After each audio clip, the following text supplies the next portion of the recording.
La vie ne va pas t'attendre. Elle se fiche de combien ça fait mal, combien tu te bats ou combien tu rêves. Elle te frappe sans prévenir, te prend ce que tu aimes et te force à te regarder dans le miroir sans filtre. Et c'est là, juste dans ce reflet brut, que tu découvres la vérité. Rien ne change jusqu'à ce que tu affrontes ce que tu refuses d'accepter. La plupart des gens vivent en fuyant la réalité, cherchant des distractions, des coupables ou des excuses. Mais le prix de ce confort est très élevé.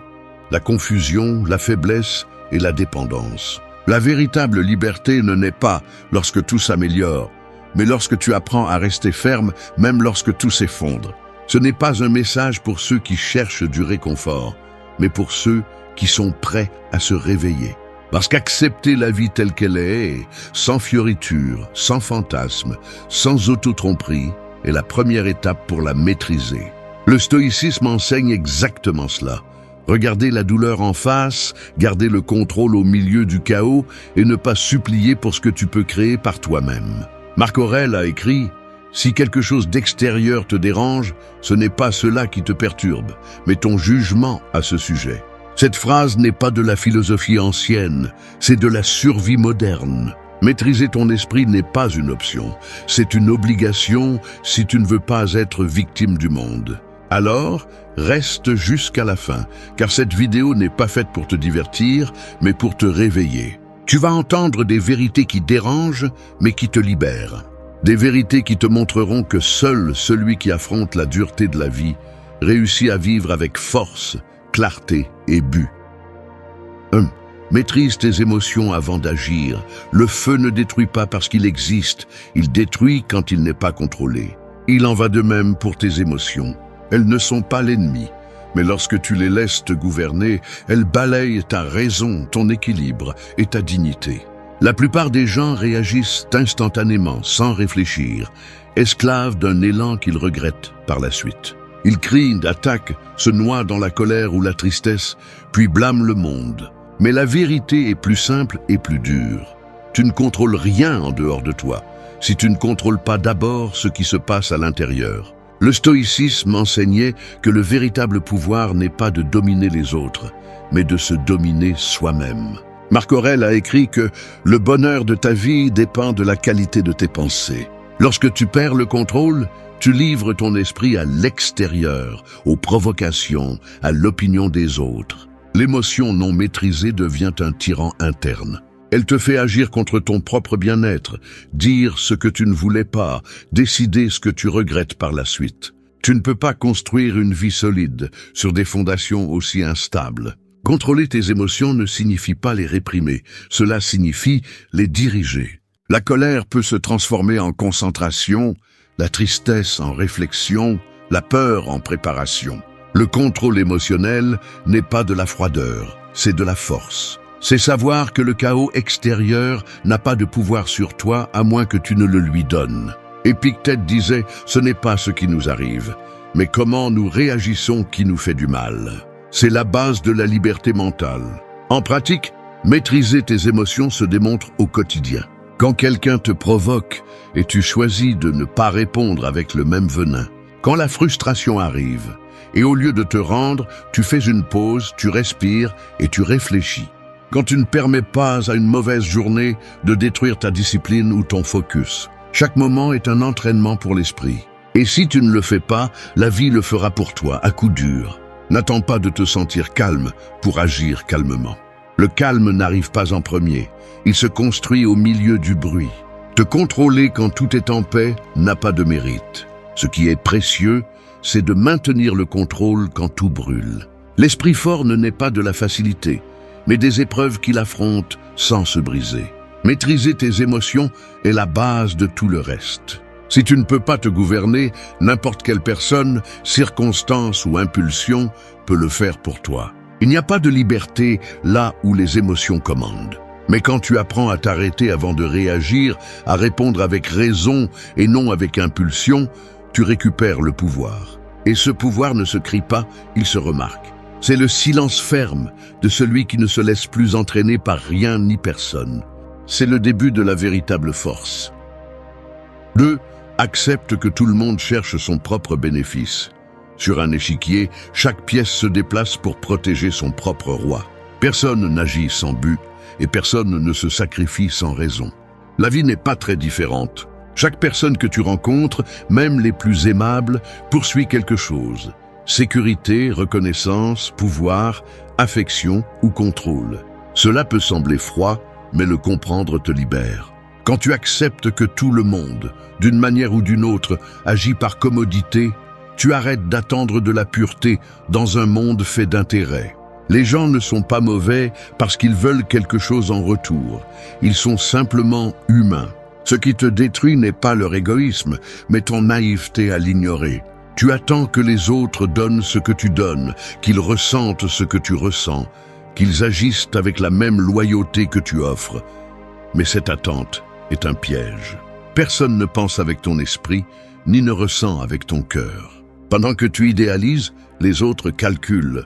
Et cela ne les rend pas ennemis, cela te rappelle simplement que tu ne peux pas dépendre de leurs intentions pour maintenir ta paix. Marc Aurèle a écrit « Quand tu te réveilles chaque matin, pense que tu rencontreras des personnes intrusives, ingrates, arrogantes, malhonnêtes, envieuses et égoïstes. Mais tu ne seras pas surpris, car tu sais que le monde est ainsi. » Cette acceptation n'est pas du pessimisme, c'est de la lucidité. Quand tu comprends que chaque personne cherche son bénéfice, tu ne réagis plus avec déception, tu réagis avec stratégie. Tu commences à voir les relations clairement, sans victimisation, sans fausses attentes. Le stoïcien ne hait pas l'égoïste, il le comprend. Il sait qu'il agit aussi pour son propre bénéfice, mais avec une différence. Il le fait consciemment, sans détruire son intégrité. Il ne se laisse pas manipuler par des promesses vides et ne se laisse pas illusionner par des intentions qui n'ont jamais existé. Il apprend à observer, non pas avec méfiance, mais avec une compréhension profonde de la nature humaine. Dans la vie réelle, cela signifie ne pas donner ton énergie à celui qui ne s'approche que lorsqu'il a besoin de quelque chose. Cela signifie comprendre que les faveurs ne sont pas toujours des gestes de bonté, mais des mouvements stratégiques. Cela signifie ne pas attendre de gratitude, car même la gratitude a une date d'expiration lorsqu'elle ne satisfait pas les intérêts de quelqu'un. Accepter que tout le monde cherche son propre bénéfice ne te rend pas cynique, cela te rend libre. Tu arrêtes d'idéaliser et commences à voir avec objectivité. Tu commences à agir sans ressentiment, sans attendre de réciprocité, sans tomber dans des jeux de manipulation émotionnelle. Tu te déplaces par principe, non par illusion. Quand tu arrêtes d'exiger de la pureté chez les autres, tu découvres un avantage que peu de gens ont. Plus rien ne te surprend, rien ne te blesse, rien ne te déstabilise. Non pas parce que tu ne ressens rien, mais parce que tu comprends. Tu as cessé d'être une pièce naïve sur l'échiquier et tu es devenu quelqu'un qui voit le jeu complet.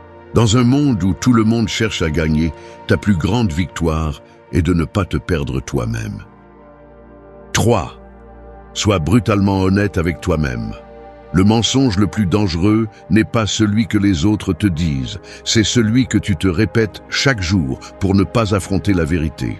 Tu te convaincs que tu vas bien, qu'il reste encore du temps, que ce n'est pas si grave, que tu le feras demain. Mais plus tu le répètes, plus tu t'éloignes de la personne que tu pourrais être. L'auto-tromperie est une prison invisible, et le pire, c'est que tu es celui qui pose les barreaux. Être brutalement honnête avec soi-même fait mal, mais libère aussi. Il est douloureux d'admettre que tu te sabotes, que tu repousses tes rêves par peur, que tu dépends de l'approbation des autres, que tu fais moins que ce que tu pourrais. Mais si tu ne le fais pas, tu resteras coincé dans le même cercle d'excuses déguisées en raison. La vérité ne motive pas toujours.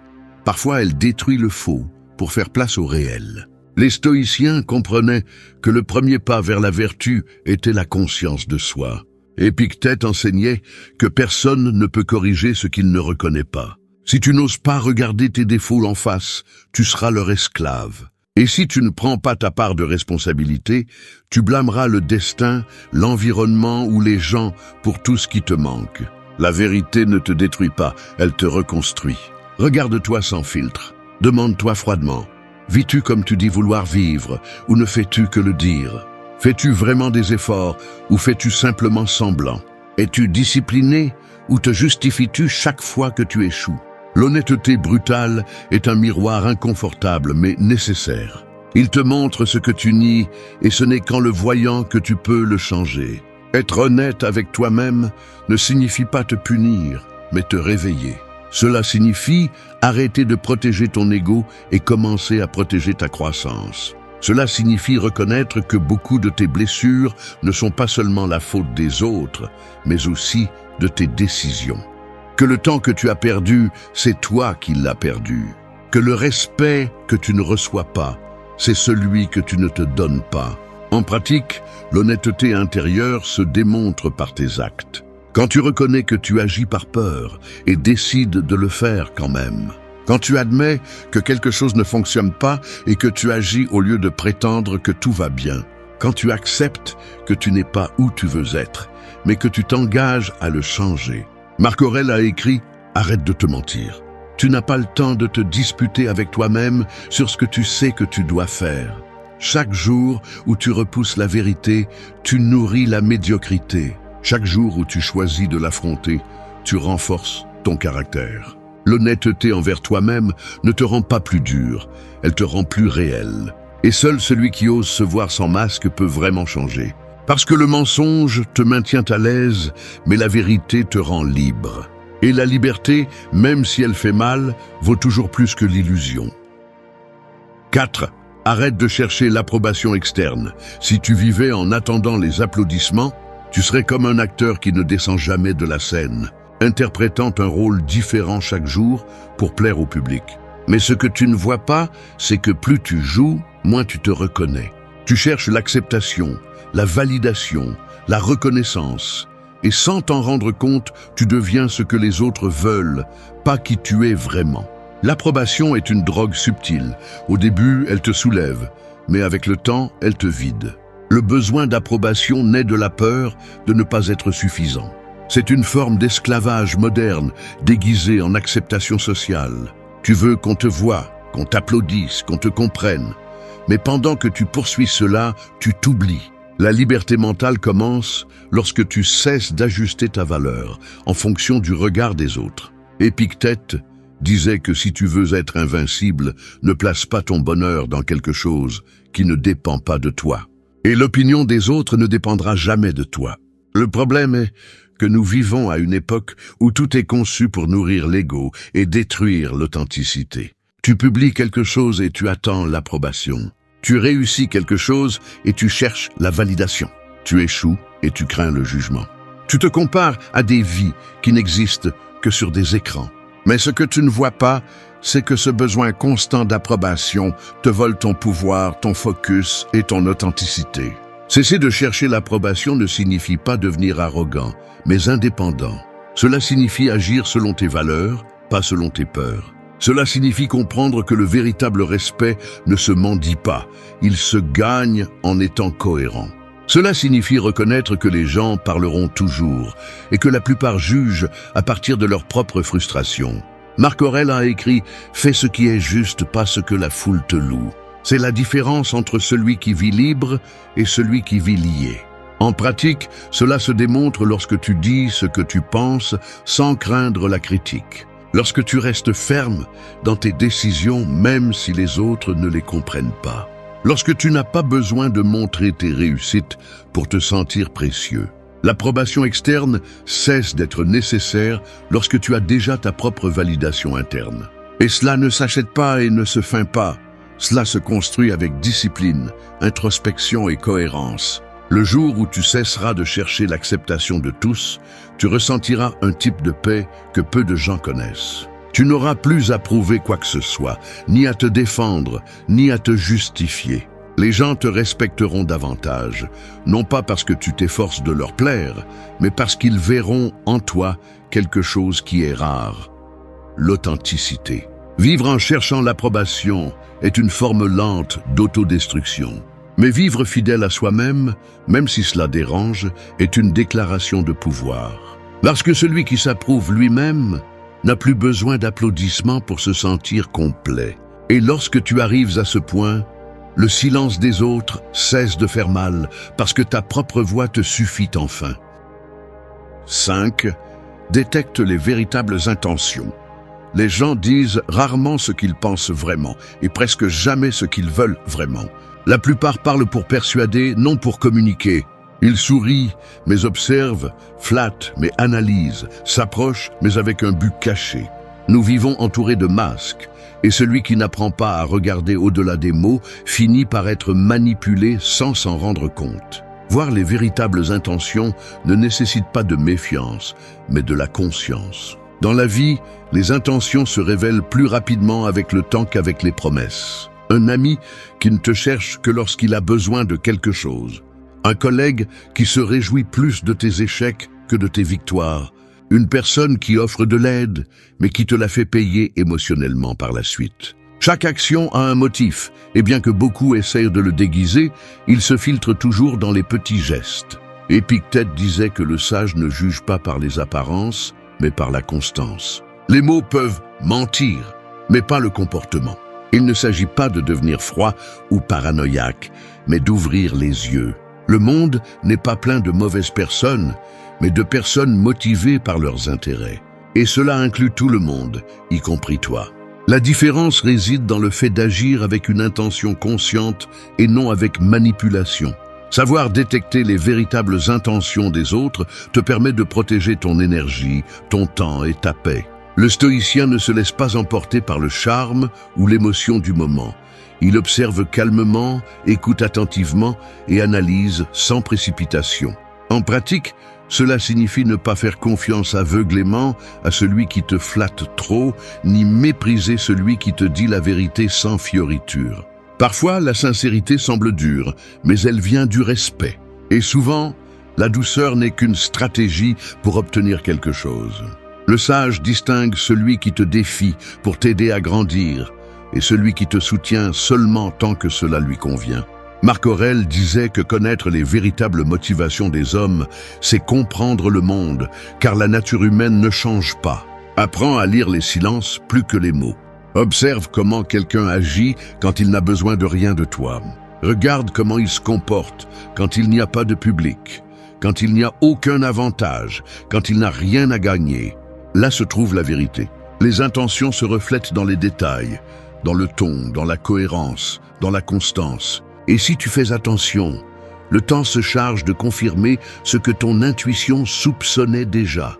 Détecter les véritables intentions n'est pas se méfier du monde, c'est arrêter de l'idéaliser. C'est comprendre que tous ceux qui s'approchent ne le font pas par bonté et que tous ceux qui s'éloignent ne le font pas par méchanceté. C'est un art silencieux qui s'apprend avec des coups, des déceptions et de l'observation. Mais une fois que tu le maîtrises, rien ni personne ne peut te tromper facilement, car ton regard ne reste plus à la surface, mais sur la vérité qui se cache derrière chaque geste. 6. Juge par les actions, pas par les mots. Les mots sont bon marché, les actions coûtent. N'importe qui peut promettre le ciel quand il n'a pas l'intention de bouger le petit doigt. Le monde est plein de discours vides, de promesses douces et d'engagements éphémères. Mais la vérité ne se dit pas. Elle se démontre. Les mots construisent des mirages, les actions révèlent la réalité. Si tu veux comprendre quelqu'un, n'écoute pas ce qu'il dit, observe ce qu'il fait quand personne ne le regarde. L'être humain maîtrise l'art de bien parler. Il sait comment sonner sincère, comment déguiser son intérêt, comment paraître engagé. Mais ce qui le définit vraiment, ce sont les habitudes, les décisions et la façon dont il agit sous pression. Marc Aurèle a écrit que le caractère d'une personne se connaît dans l'adversité. N'importe qui peut feindre la vertu quand tout va bien, mais quand les circonstances deviennent difficiles, le masque tombe. Dans la vie quotidienne, apprendre à juger par les actions t'épargne des déceptions. Cette personne qui te dit « tu peux compter sur moi », mais qui disparaît quand tu as besoin d'elle. Cet ami qui promet de changer, mais qui répète les mêmes erreurs. Ce patron qui parle de respect, mais qui humilie son équipe. Les mots peuvent peindre une façade parfaite, mais les actions montrent toujours la structure réelle. Épictète disait que le sage ne croit pas ce qu'il entend, mais ce qu'il voit. Et cela s'applique à tout, en amour, en amitié, en affaires et en famille. Le problème est que beaucoup préfèrent croire aux mots, parce que c'est plus confortable. Entendre ce que tu veux entendre te calme, même si c'est un mensonge. Voir ce qui se passe réellement t'oblige à agir, et cela dérange. Mais si tu choisis le confort, tu vivras dans l'illusion. Juger par les actions ne te rend pas méfiant, il te rend lucide. Cela signifie que tu valorises la cohérence, que tu ne te contentes pas de discours, que tu exiges des faits, pas des promesses. En pratique, cela se démontre en observant la constance. Celui qui dit t'aimer mais te fait te sentir invisible ne t'aime pas. Celui qui promet le respect mais franchit tes limites ne te respecte pas. Celui qui parle de but mais ne travaille pas pour eux ne les a pas. Le temps est le juge le plus juste et il expose toujours la différence entre celui qui agit et celui qui parle seulement. Laisse les autres dire ce qu'ils veulent. Ne réponds pas avec des mots, réponds avec des actions, en silence, sans explication. La force de l'action n'a pas besoin de publicité. Lorsque tu agis avec cohérence, ta vie devient un message que personne ne peut nier. Le monde a besoin de moins de discours et de plus d'exemples, moins de promesses et plus de discipline. Parce que les mots peuvent impressionner pour un moment, mais seules les actions perdurent. Juger par les actions, c'est te protéger de la tromperie et rester fidèle à la réalité. Et quand tu apprends à le faire, tu découvres que la vérité n'est jamais criée. Elle est simplement vécue. 7. Embrasse l'inconfort pour grandir. Le métal ne devient pas fort au repos, mais dans le feu. Il en va de même pour toi. Chaque difficulté, chaque moment d'incertitude ou de douleur est un feu qui te trempe ou te consume selon la façon dont tu l'affrontes. La plupart des gens fuient l'inconfort comme s'il était un ennemi, mais en réalité, c'est le maître le plus honnête qui existe. Toute croissance réelle a un prix, et ce prix est toujours l'effort, l'inconfort et le sacrifice. Nous vivons à une époque où le plaisir immédiat est le nouveau Dieu.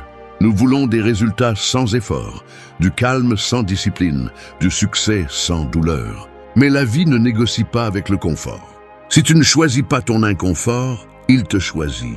Éviter la douleur ne te rend pas heureux, cela te rend faible. Le stoïcisme l'a compris il y a des siècles. L'adversité n'est pas un obstacle, c'est le chemin.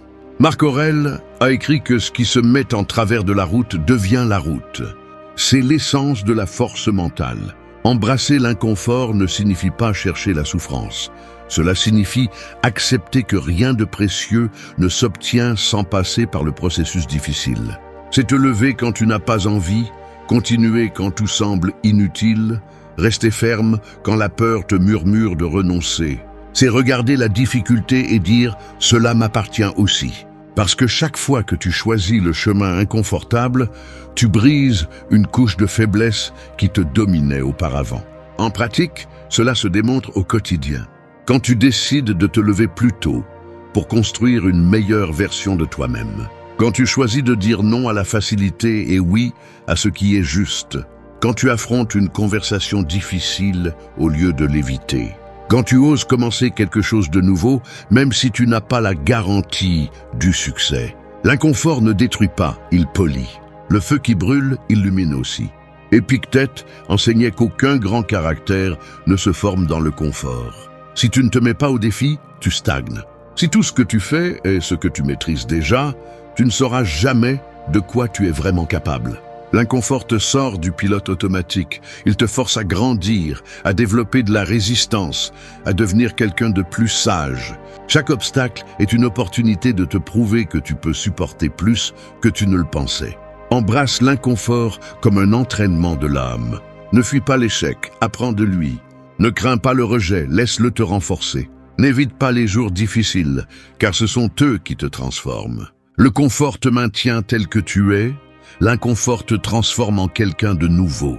La croissance ne se sent pas bien au début, mais à la fin, elle te rend quelque chose d'inestimable, le pouvoir intérieur. Parce que celui qui ose affronter ce que les autres évitent, finit par vivre ce dont les autres ne font que rêver.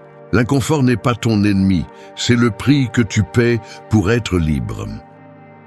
8. Souviens-toi que le temps est fini. L'horloge ne s'arrête pour personne. Chaque seconde qui passe est une pièce que tu dépenses sans possibilité de la récupérer. Tu peux perdre de l'argent et le regagner, mais le temps, une fois donné, devient quelque chose qui ne revient jamais. Tu le gaspilles en distraction, en discussion sans sens, en personnes qui n'apportent rien et en préoccupations qui ne changent rien. La vie ne te vole pas le temps. Tu le lui donnes sans t'en rendre compte. Marc Aurèle a écrit que nous agissons comme si nous étions immortels, comme si demain était garanti. Nous vivons en repoussant ce qui est important, en croyant qu'il y aura plus d'opportunités plus tard, mais chaque jour perdu est un jour de moins à vivre. Le temps n'attend pas ceux qui hésitent, ni ne pardonne à ceux qui le gaspillent. Chaque heure qui passe sans but est une partie de toi qui s'évapore à jamais. Tu n'as pas besoin d'une montre coûteuse pour comprendre la valeur du temps. Il te suffit d'observer comment il t'échappe au quotidien. Tu vérifies ton téléphone des centaines de fois par jour. Tu remplis tes heures de bruit. Tu suis des routines vides. Et à la fin de la journée, tu ressens un vide que tu ne sais pas expliquer. Ce n'est pas un manque de temps, c'est un manque de direction. Lorsque le but se dilue, le temps est gaspillé. Les stoïciens comprenaient que se souvenir de la finitude de la vie n'est pas du pessimisme, c'est de la sagesse. Memento mori, disait-il, souviens-toi que tu mourras. Non pas pour avoir peur, mais pour se réveiller. Se souvenir de la mort t'apprend à prioriser, à parler avec sincérité, à valoriser la simplicité, à arrêter de repousser ce que tu sais que tu dois faire. La conscience de la mort ne t'enchaîne pas, elle te libère. Elle te rappelle que demain n'existe pas, seulement ce moment. En pratique, cela signifie arrêter de perdre du temps sur ce qui ne te rapproche pas de qui tu veux être. Cela signifie ne pas reporter cette décision, ne pas garder pour plus tard ce que tu sais qui compte aujourd'hui. Cela signifie arrêter d'investir de l'énergie dans les personnes qui ne respectent pas ton temps ni ta présence. Chaque minute est un choix, et choisir mal encore et encore est comme creuser ta propre perte de sens. Carl Jung disait que la vie commence vraiment le jour où tu acceptes qu'elle est finie. Quand tu le fais, tu arrêtes de vivre pour impressionner et tu commences à vivre pour transcender. Tu commences à mesurer tes jours non pas parce que tu accomplis, mais parce que tu expérimentes avec un but. Tu deviens plus sélectif, plus conscient, plus présent. Le temps est le bien le plus cher parce qu'il se paye avec la vie. Tu n'as pas besoin de vivre vite, tu as besoin de vivre éveillé. Alors que beaucoup courent après l'avenir, les sages vivent dans le présent avec une intention pleine. Parce que quand tu sais que le temps est fini, chaque instant cesse d'être un simple moment et devient quelque chose de sacré. Et seul celui qui comprend cela apprend enfin à vraiment vivre. 9. Choisis la vérité même si elle fait mal. La vérité coupe comme un fil invisible. Elle ne détruit pas toujours, mais elle laisse toujours une marque. La plupart des gens fuient parce qu'ils ne savent pas supporter son poids. Ils préfèrent le confort du mensonge, ce calme artificiel qui endort la conscience, plutôt que la brutalité de la réalité. Mais vivre en niant la vérité est comme marcher sur du verre. Chaque pas que tu fais pour éviter la douleur te rapproche du coup inévitable. Accepter la vérité, même quand elle fait mal, est un acte de courage. Tout le monde ne peut pas le faire, car la vérité expose ce que tu essaies de cacher. Elle te montre tes faiblesses, tes erreurs, tes contradictions. Mais elle te donne aussi quelque chose qu'aucune illusion ne peut te donner, la liberté. Épictète disait que personne n'est libre tant qu'il continue à se tromper lui-même. Et c'est là la racine de toute souffrance, l'auto-tromperie. Le problème n'est pas de ne pas savoir, mais de ne pas vouloir savoir. Tu t'accroches à des relations mortes parce que tu ne veux pas accepter qu'on ne te valorise plus. Tu te justifies par la chance, quand ce qui te manque, c'est la discipline. Tu dis que tu vas bien quand tu sais que ce n'est pas le cas. La vérité ne détruit pas les vies, elle détruit les masques. C'est pourquoi la plupart des gens vivent piégés dans des versions confortables d'eux-mêmes, répétant des histoires qui sonnent bien, mais qui ne sont pas vraies. Les stoïciens ne craignaient pas la vérité, ils la cherchaient. Marc Aurèle a écrit que l'homme sage vit en harmonie avec la réalité, pas avec ses désirs. La vérité peut faire mal, mais le mensonge te pourrit en silence. Et plus tu l'évites, plus tu lui donnes de pouvoir sur toi. En revanche, quand tu décides de la regarder en face, même si elle brûle, tu deviens plus fort, plus conscient, plus humain. En pratique, choisir la vérité signifie être honnête avec ce que tu ressens, avec ce que tu fais et avec ce que tu tolères. Cela signifie reconnaître quand quelque chose ne fonctionne pas, quand quelqu'un ne te fait pas de bien, quand tu échoues toi-même. Cela signifie ne pas te tromper avec des promesses vides ni reporter l'inévitable. La vérité dérange, mais elle purifie aussi. Elle te sort de la confusion, te soulage, te montre ce qui compte vraiment. Carl Jung disait qu'il n'y a pas d'illumination sans affronter l'obscurité. La vérité est cette lumière qui, au début, aveugle, mais qui ensuite révèle. Le mensonge, en revanche, te maintient dans la pénombre, confortable mais perdu. Celui qui choisit la vérité vit avec un but, parce qu'il ne se laisse plus guider par des illusions, mais par des faits. Choisir la vérité, même si elle fait mal, est un acte de respect envers soi-même. Elle exige de la maturité, mais elle te récompense avec de la clarté. C'est la différence entre survivre endormi ou vivre éveillé. La vérité ne te rendra pas toujours heureux, mais elle te rendra toujours libre. Et la liberté, même si elle fait mal au début, finit par être le seul endroit où il vaut la peine de rester. 10. Visse chaque jour avec un but. Chaque aube est une toile vierge, mais la plupart la tâchent de distraction, d'excuses et de routines sans âme. Ils se lèvent, font la même chose, répètent les mêmes pensées, suivent le même scénario, puis se demandent pourquoi ils ont l'impression que leur vie n'a pas de direction. Vivre sans but, c'est comme naviguer sans boussole. Tu bouges, mais tu n'avances pas. Tu te fatigues, mais tu n'arrives nulle part. Le but ne se trouve pas soudainement. Il se construit chaque jour à travers ce que tu fais, comment tu penses et ce que tu décides de tolérer. Marc Aurèle disait que la vie d'un homme vaut ce que vaut ce à quoi il consacre son attention. Si ton attention est portée sur le trivial, ta vie le sera aussi. Le but n'est pas une idée romantique. C'est une façon de vivre avec concentration, intention et sens. Vivre avec un but signifie se lever avec clarté. Cela signifie savoir pourquoi tu fais ce que tu fais, même quand il n'y a pas de motivation. Il ne s'agit pas d'avoir tout résolu, mais d'avoir une direction qui guide tes pas. Épictète enseignait que celui qui ne sait pas où il va, aucun vent ne lui est favorable. Les gens cherchent la chance, mais ce dont ils ont vraiment besoin, c'est d'une direction. En pratique, vivre avec un but implique d'aligner tes actions avec tes valeurs. Ne pas dire que tu veux changer et continuer à faire la même chose. Ne pas parler de paix tout en alimentant le chaos. Ne pas rêver de liberté tout en dépendant de tout. Chaque choix, chaque mot, chaque habitude est une déclaration de la direction dans laquelle tu te diriges. Le but ne se prêche pas, il se démontre. Carl Jung disait que celui qui regarde à l'extérieur rêve, mais celui qui regarde à l'intérieur s'éveille. Vivre avec un but commence par te connaître. Comprendre ce qui te motive, ce qui te vide, ce qui t'inspire.